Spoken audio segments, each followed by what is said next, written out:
I have discovered 4 ruthless power levers to dominate the corporate hierarchy and force executive-level promotions without grinding 60-hour weeks, being the perfect team player, or waiting for your boss to notice your loyalty. Right now, you are treating your career like a high-yield savings account, dumping in endless hours of overtime and expecting compounding returns. But to the corporate machine, you are just a depreciating asset. A functional piece of industrial machinery. They will run at maximum capacity until your mental burnout is complete, while the executives extract all the equity from your silent suffering. In this video, I will show you 4 ruthless rules to stop being good at your job and start manipulating the system to get the power, status, and pay you actually deserve. Let's begin. Rule 4, the competence trap.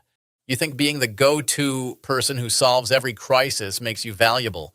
You think that because you are the only one who knows how to fix that broken legacy database, or because you always stay until 7 p.m. to clean up your coworkers' messy Excel sheets, you are an asset. Let me wake you up right now. You are not Batman. You are the janitor. Working through your lunch break to fix Susan's formatting errors isn't dedication. It is professional self-sabotage. The moment you become the only person who can handle a specific system, client, or workflow, you become too expensive to replace. You become an operational hostage. Think about it from your manager's perspective. Your manager is not some evil mastermind plotting your downfall in a dark room. Your manager is just stressed, overworked, and fundamentally lazy. If they promote you out of your current role, who is going to do your mountain of work?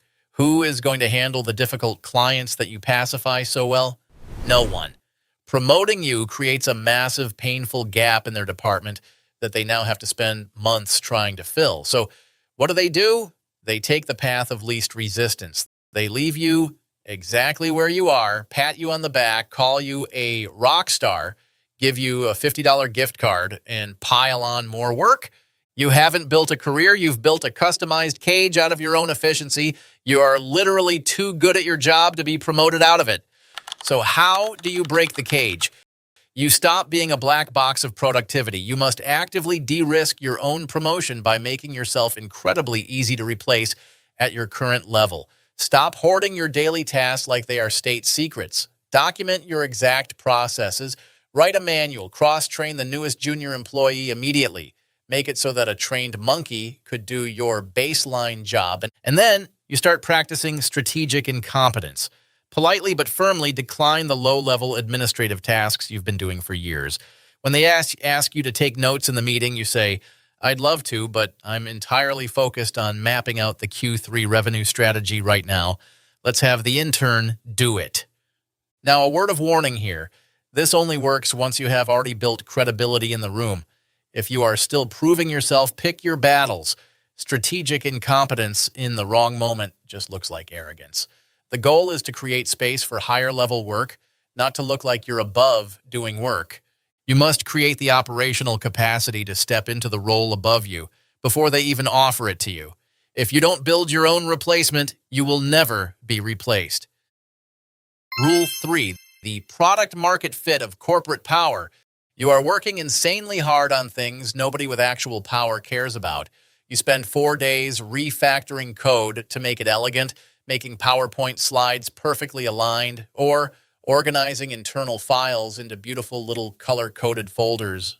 And then you sit there, fuming with resentment, wondering why Chad, the guy who works half as much as you and leaves at 4:55 p.m. every day, just got promoted to senior director. I used to be this exact flavor of stupid. I once spent 40 hours building a hyper-complex automated tracking dashboard that nobody asked for, thinking my boss would throw a parade in my honor. He looked at it for 3 seconds and said, "Cool." Here is the brutal truth. Hard work is entirely invisible if it doesn't solve an expensive pain for the executives.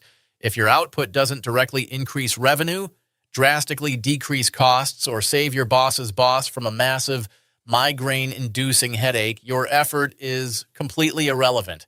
You are throwing darts with perfect form at a target that doesn't exist. Executives do not care about your clean code. They do not care about your flawless formatting. They care about business metrics. They care about budget leaks, client retention drops, and operational bottlenecks that are costing the division hundreds of thousands of dollars. Stop asking your direct manager, "Well, how can I do my job better?" That question just gets you more grunt work. Instead, you need to bypass your manager and figure out what is keeping the skip-level manager, your boss's boss, awake at night. Look at the quarterly goals. Find the biggest bottleneck costing this division money right now.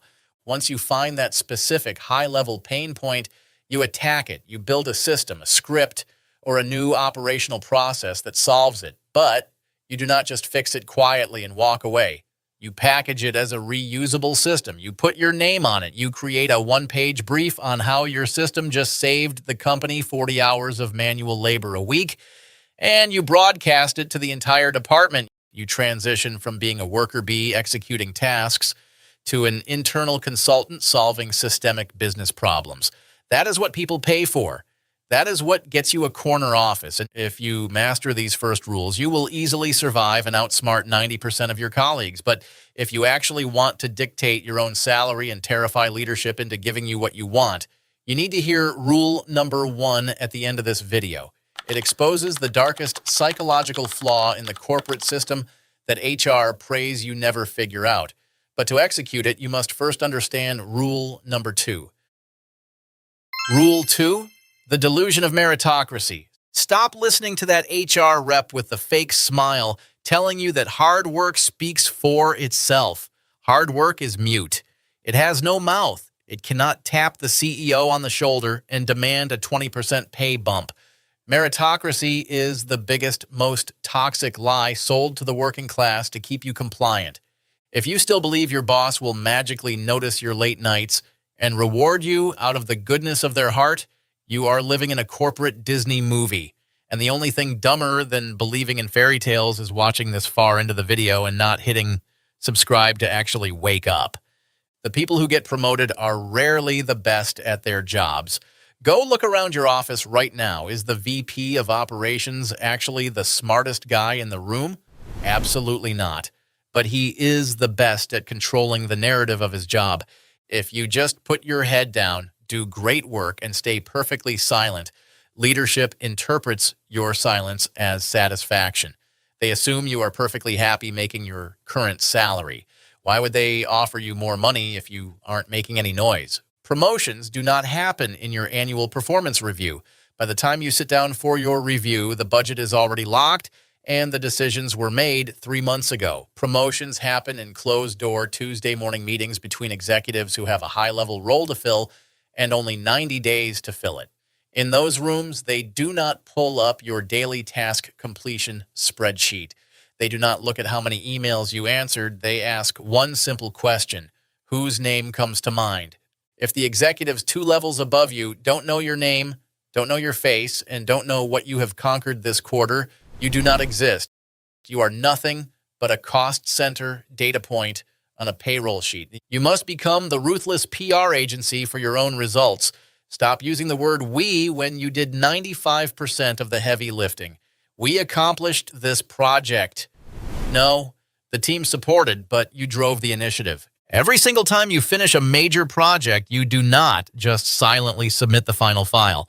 You send a 3-sentence impact report directly to the stakeholders, your manager, and senior management. Sentence 1, what was achieved? Sentence 2, the exact financial or operational business impact. Sentence 3, the strategic takeaway for the next quarter. Successfully deployed the new client onboarding sequence. This reduced client churn by 14%, saving the company an estimated $80,000 this quarter. I will be scaling this framework to the European division next month. Short, punchy, undeniable. You force the executives to associate your name with high-level business wins. You are effectively hacking the psychological narrative they use when deciding who moves up. You are putting your name in their mouths. Rule 1, the loyalty discount. Here is the darkest truth of corporate power dynamics, the one that makes managers sweat when spoken out loud. Corporations do not pay for past loyalty. They pay out of absolute sheer fear of future loss. Have you ever wondered why you get a pathetic 2% annual cost of living raise, but when the company hires an external candidate who knows half as much as you do. They pay them 30% more than your current salary. It drives you insane, right? It happens because of leverage. The company has to win the external hire. They have to entice them, compete for them, and pay market value to acquire them. But they already own you. You have been sitting at the same desk for 4 years. You have never complained. You have never threatened to leave. Your market value has dropped to zero because your risk of flight is zero. The system only rewards people when there is a terrifying immediate cost to doing nothing. Being low maintenance, agreeable, and fiercely loyal makes you the absolute easiest person in the room to exploit. You are a comfortable piece of furniture. Nobody pays a premium for furniture they already own. You must inject urgency into their psychology by manufacturing the threat of flight. And I am not telling you to walk into your boss's office and throw a dramatic tantrum or deliver an ultimatum. Ultimatums get you fired. The threat of flight is subtle psychological warfare. You make them vividly realize that your presence is rented, not owned. You build a highly visible, aggressive, professional brand on LinkedIn. You comment on industry posts. You let your manager see that you are active in the wider market. And here is the key thing most people miss. The most powerful version of this is not performance. It is reality. If you are genuinely out there talking to recruiters, building your network, and knowing your market rate, your confidence changes, your posture changes. You stop asking for things and start expecting them. That energy is impossible to fake and impossible to ignore. So yes, if a recruiter reaches out, take the call. Not because you are definitely leaving, but because you need to know what you are worth. And once you know, you act like it. During a casual one-on-one with your boss, you smoothly let it slip. Yeah, the market is getting really interesting right now. A recruiter from biggest competitor reached out to me yesterday about a director role. I told them I'm committed here for now, but it's crazy what they're offering out there anyway about this Q3 report. You do not ask them for a seat at the table. You make them terrified of what happens to their operations, their metrics, and their stress levels if you pack up your desk and walk out the door. When they realize that keeping you requires active retention rather than passive expectation, the budget magically opens up. The promotion freeze suddenly thaws. They find the money when they are afraid of losing the asset. Now, what happens if you apply all of this and your company still refuses to promote you? What if leadership is just too toxic, too stubborn, or too cheap to give you what you have earned? Then you execute the final maneuver. You take that multi-million-dollar expensive pain solution you just built for them. You package it into a sleek, aggressive case study on your resume. You take it to their biggest, most ruthless competitor in the market, and you sell it to them for a 40% pay increase and the title you were denied. You let your old company burn in the operational mess they refused to pay you to fix. The corporate system wasn't built to reward your hard work. It was meticulously designed to optimize the extraction of your labor. Stop acting like a grateful peasant waiting for the king to drop a coin. Start building your career leverage tomorrow morning. Subscribe to this channel if you are done being the prey.